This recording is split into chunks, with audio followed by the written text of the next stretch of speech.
Hello everyone. Today we are going to learn synthesis of carbon darts. In today's lecture, we are going to learn what is carbon darts, what are the various applications of carbon darts, and how to synthesize the carbon darts using hydrothermal and microwave assisted method. And we are also going to learn what are the various parameters involved in the hydrothermal and microwave assisted synthesis method. Finally, we are also going to learn the synthesis of carbon darts using hydrothermal and microwave by practical demonstration. Let us see what is carbon darts. Carbon quantum dots, also known as carbon nanodots or simply carbon dots or CQDs, C dots or CDs.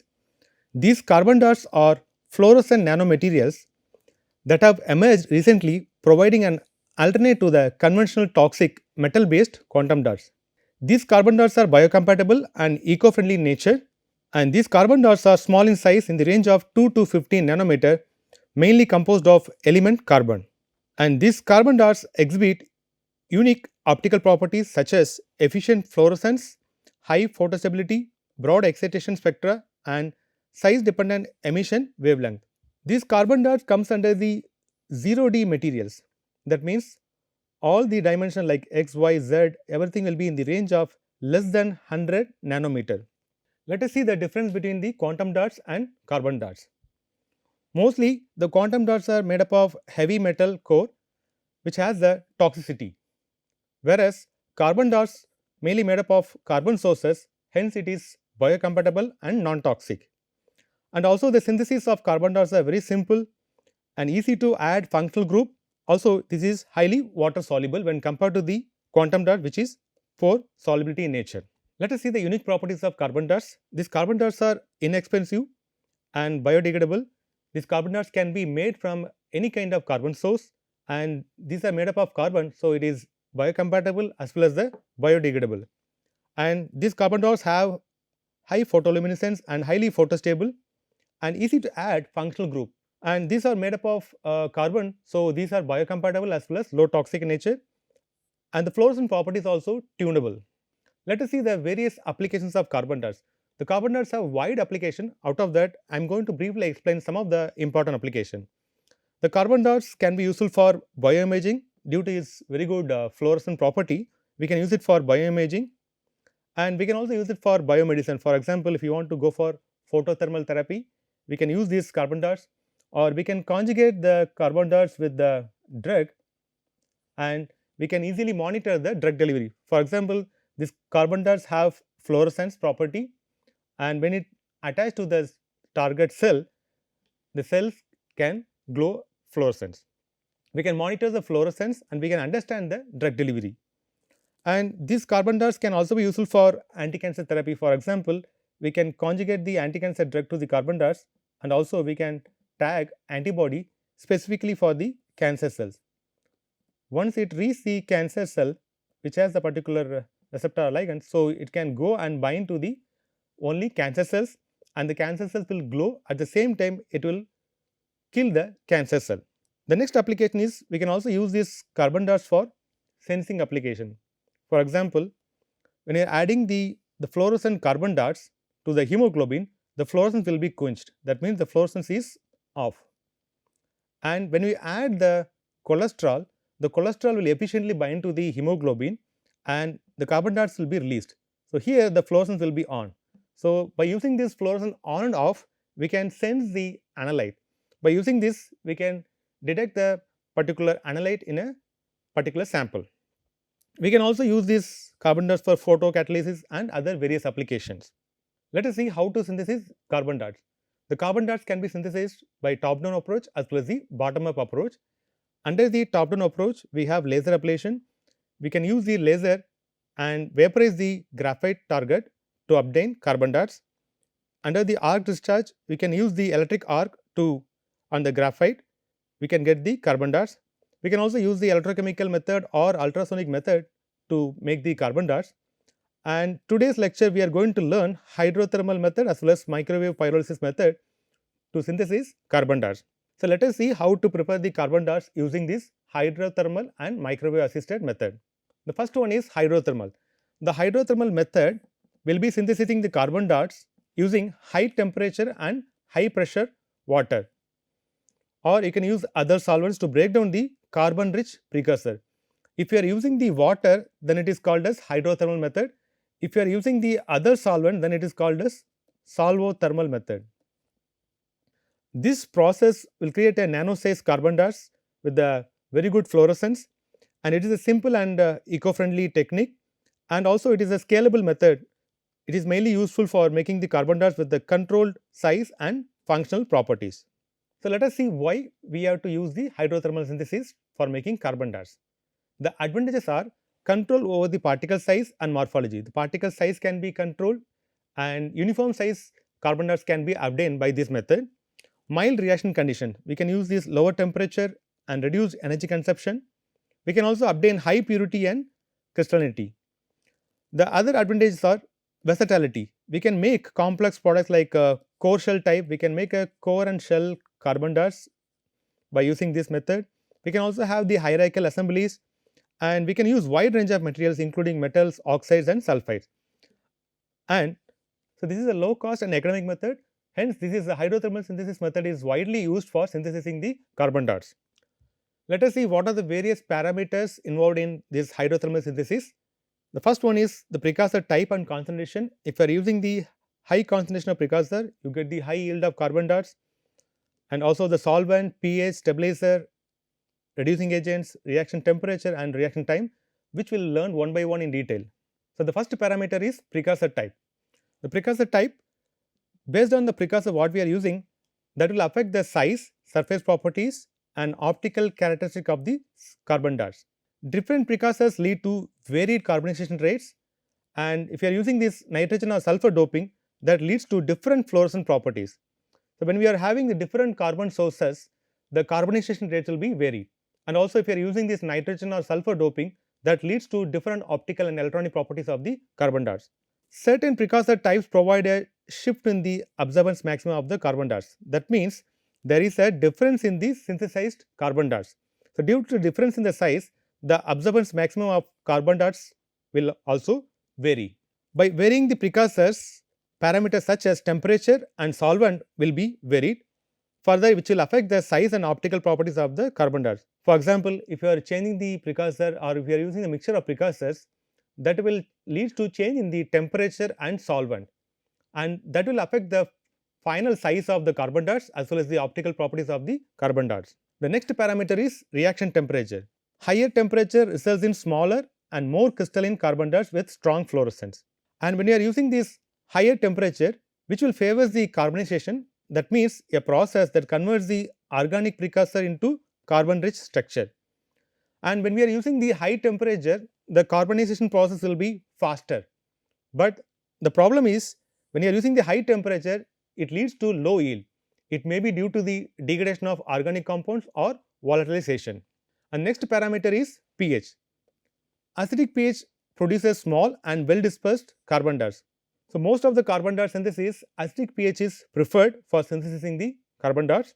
The surface charge of carbon darts refers to the electrical charge present on the surface of the carbon darts, and this charge is pH dependent. That means with respect to pH, the surface charge of the carbon darts will vary.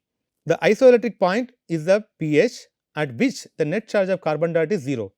So, when the net charge is 0, what happens is the carbon darts try to agglomerate due to the reduced electrostatic repulsion. If you are having a uniform charge, whether it is a negative or positive, the carbon darts will repel each other, and if you do not have a charge, the carbon darts try to come closer and it will agglomerate. So, the next important parameter is reaction time. So, when you are using this longer reaction time, it leads to complete carbonization and we get the uniform carbon darts. So, we can keep it for more amount of time. So, it will have the complete carbonization. All the precursor will be converted into carbon darts and we will get a uniform small size carbon darts. As the reaction progresses, the organic precursors have more time to decompose and reassemble into carbon structure. That is why when we are keeping it for longer reaction time, we will get the uniform size carbon darts. Longer reaction time may also lead to increased fluorescence intensity due to the formation of more conjugated carbon structures. However, sometimes the excessive reaction times may result in over carbonization and which leads to agglomeration of the carbon dart. For example, if you are keeping it for longer reaction time, even though it produces a more amount of carbon darts. But however, in some cases, it may lead to agglomeration of your carbon darts, which will reduce the yield and purity of your carbon darts. So the next parameter is precursor concentration. Higher concentration often provide better yield, but there is a chance of agglomeration. It will also affect the final size of the carbon darts.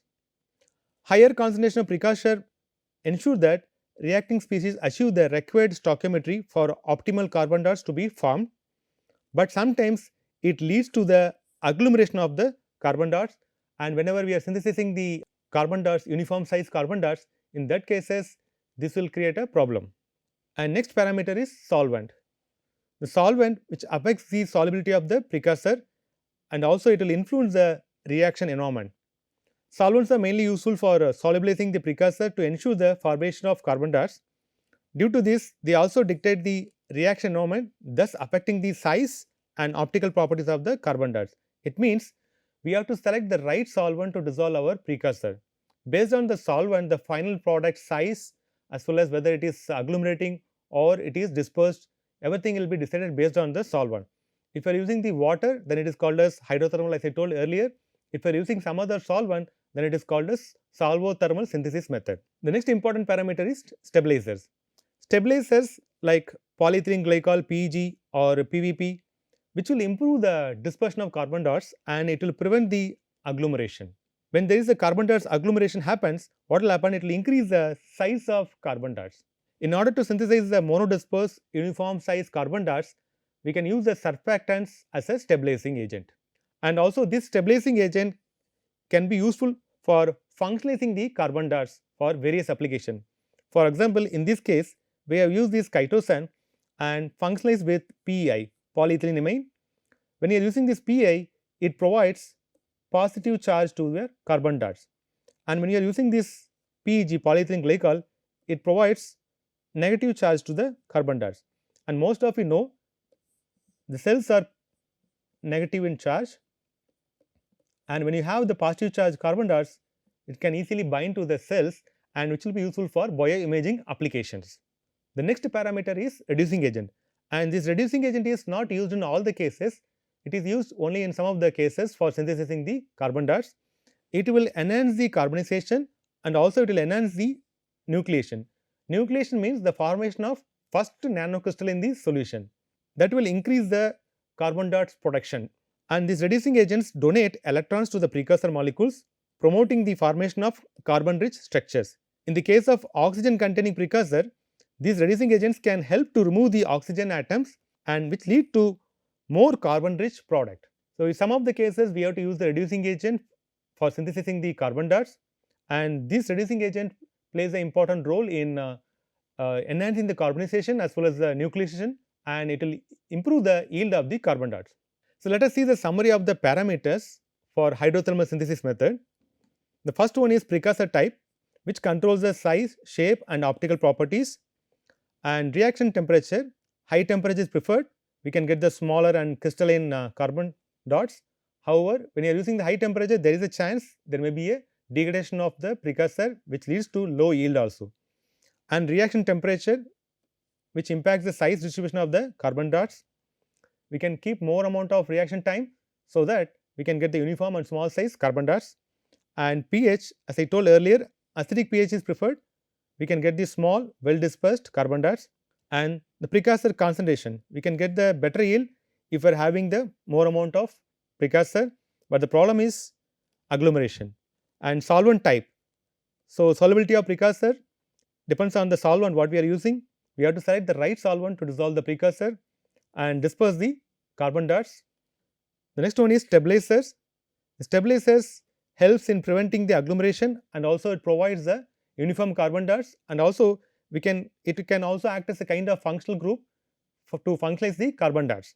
The last one is reducing agent.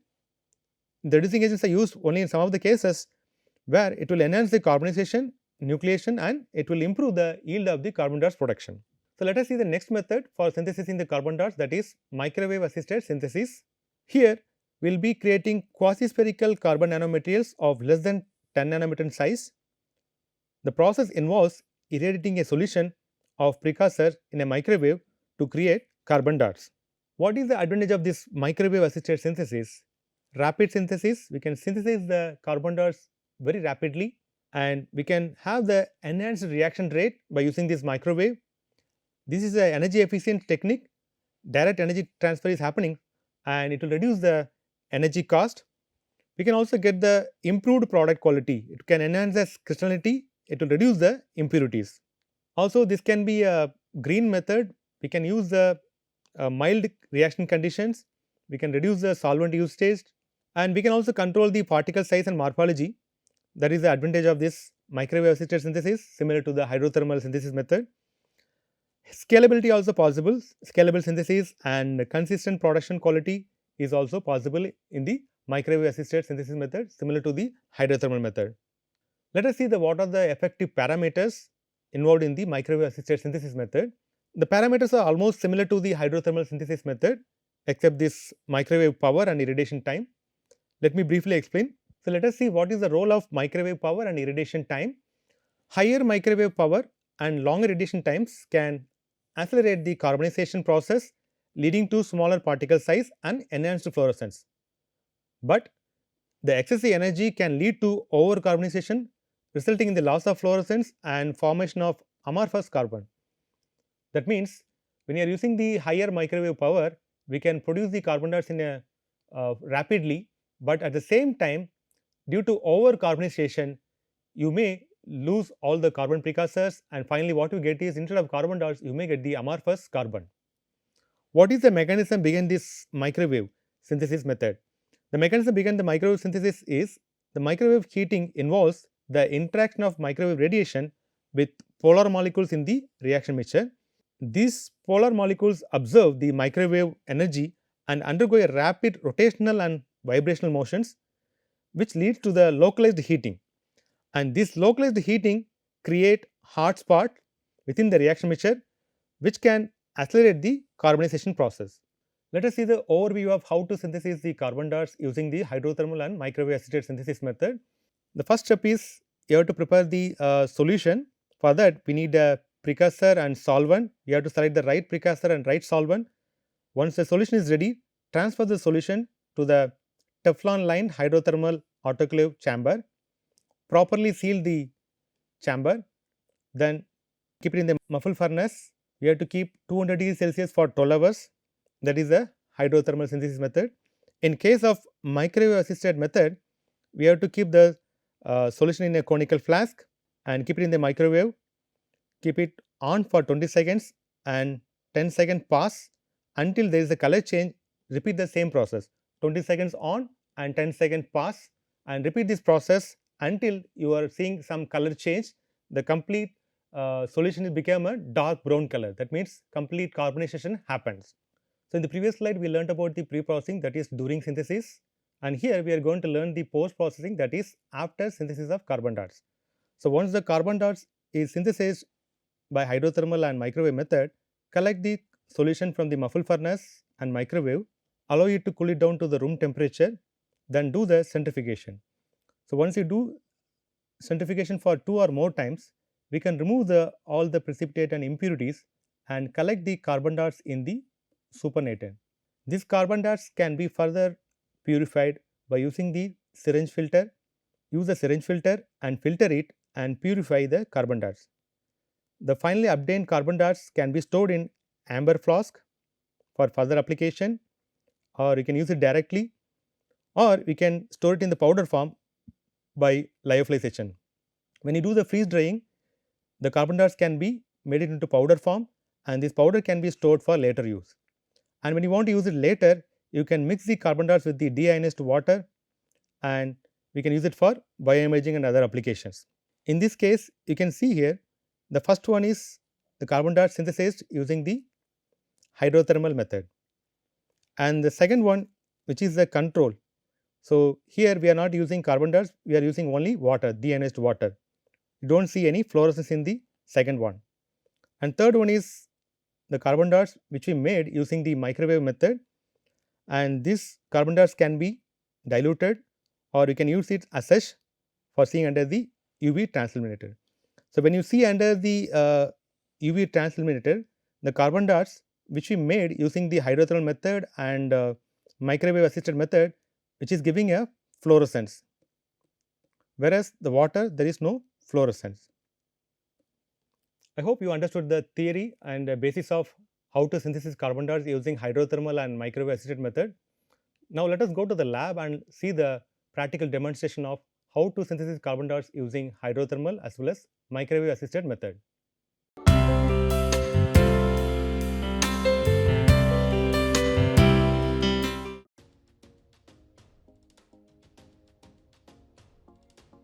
In this experiment, we will learn how to synthesize carbon dioxide from casein using the hydrothermal method, a simple and cost-effective approach to synthesize carbon dioxide. To begin, let us see the materials required for the synthesis. We will be using casein as our carbon precursor, ultra pure water, conical flask with magnetic bead, measuring cylinder and a Teflon lined hydrothermal autoclave setup for the reaction. Additionally, we need a syringe and 0.22 micrometer membrane syringe filter to ensure the purity of our final product. Now we are going to weigh 1 gram of casein powder. To prepare the reaction mixture, we are going to measure 50 ml of water. We have to add 25 ml water to the conical flask and place it on the magnetic stirrer. Then add the powder slowly into the flask and stir vigorously.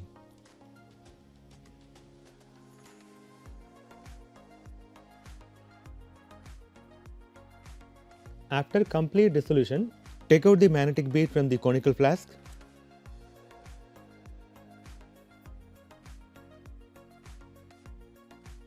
And carefully transfer the solution into a Teflon lined hydrothermal autoclave.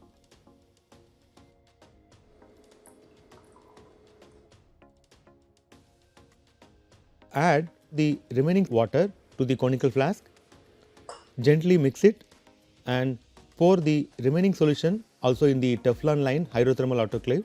Make sure that the Teflon lined hydrothermal autoclave is not filled beyond its maximum capacity, so that there will be enough space for the pressure buildup during heating. Now we are going to place the Teflon lined hydrothermal autoclave inside the stainless steel container .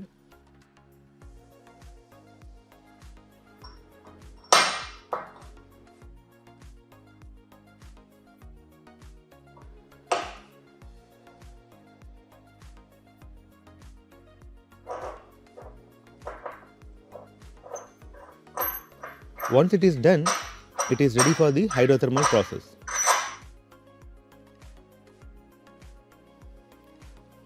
Place the autoclave inside the muffle furnace.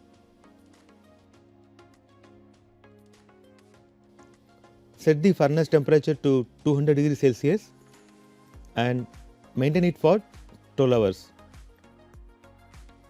This heat will promote the carbonization of casein, leading to the formation of carbon dioxide. Once the hydrothermal process is completed, turn off the furnace .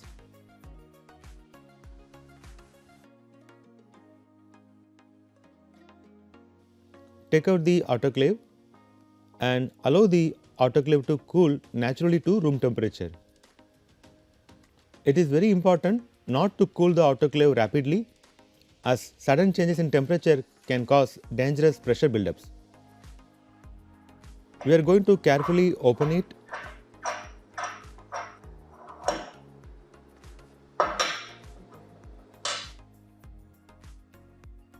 Transfer the resulting solution into centrifuge tubes. Then centrifuge the solution for 15 minutes. This helps to separate any precipitate from the supernatant which contains the carbon dioxide.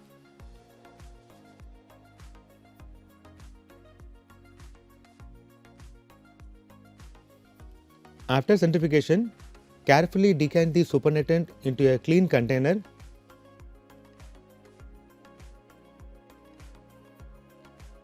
To remove any remaining impurities, filter the supernatant through a 0.22 micrometer membrane syringe filter. These steps ensures that the final solution of carbon darts is pure and free from contaminants.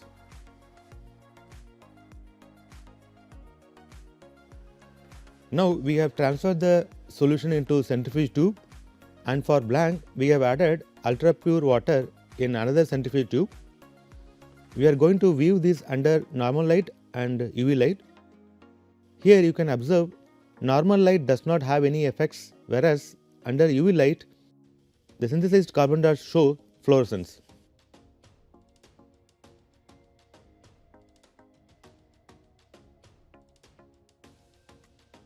In the previous experiment, we have learnt how to synthesize carbon darts using hydrothermal method. Now we are going to learn how to synthesize passivated carbon darts using a microwave assisted method. For performing the synthesis, we require chitosan as the carbon precursor, PEG 4000, that is the polyethylene glycol, as the passivating agent, concentrated sulfuric acid, ultra pure water, measuring cylinder, conical flask with magnetic bead, glass rod and micropipette. Now we are going to weigh 0.2 gram of chitosan powder and 0.2 gram of PEG 4000 powder. To prepare the reaction mixture, we have to add 25 ml of water into a conical flask.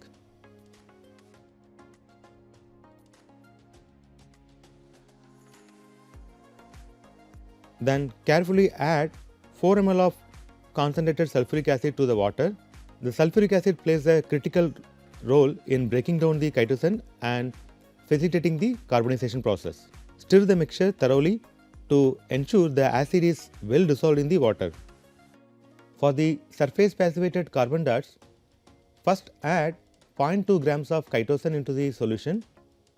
Stir continuously at 500 rpm until the chitosan is completely dissolved. This will create a homogeneous solution which is essential for the carbon dart formation. Now, once the chitosan is completely dissolved, we add 0.2 grams of PEG 4000 to the mixture. PEG 4000 serves as a passivating agent, enhancing the dispersion and stability of the carbon darts, especially in aqueous solution. Stir the solution for another 15 minutes to ensure that the PEG 4000 is completely dissolved, allowing for proper functionalization of the carbon darts. With the solution prepared, we proceed with the microwave irradiation. Place the flask in a microwave oven and switch on. Heat the solution for a few minutes by giving pause in between until the desired carbonization is achieved. The microwave helps accelerate the reaction and leads to the formation of carbon darts. Once the microwave irradiation treatment is complete, allow the solution to cool naturally to room temperature. After the solution has cooled, carefully transfer it to centrifuge tubes. Then centrifuge the solution for 15 minutes. This helps to separate any precipitate from the supernatant which contains the carbon darts. After centrifugation, carefully decant the supernatant into a clean container. To remove any remaining impurities, filter the supernatant through a 0.22 micrometer membrane syringe filter. This step ensures that the final solution of carbon darts is pure and free from contaminants. Now we have transferred the solution into centrifuge tube, and for blank we have added ultra pure water in another centrifuge tube. Then similar to the previous experiment, now we are going to view this under normal light and UV light. Here you can observe normal light does not have any effects, whereas under UV light the synthesized carbon darts show fluorescence. We have successfully synthesized carbon darts using both the hydrothermal and microwave assisted method. As a summary, in this lecture we learnt about carbon darts and its unique properties, and we also learned about various applications of these carbon darts and how to synthesize these carbon darts using hydrothermal and microwave assisted method, and what are the various essential parameters involved in the synthesis of these carbon darts using hydrothermal and microwave assisted method. By practical demonstration, we also learned how to synthesize carbon darts using hydrothermal and microwave assisted method. Thank you all for your kind attention. I wish you another interesting lecture.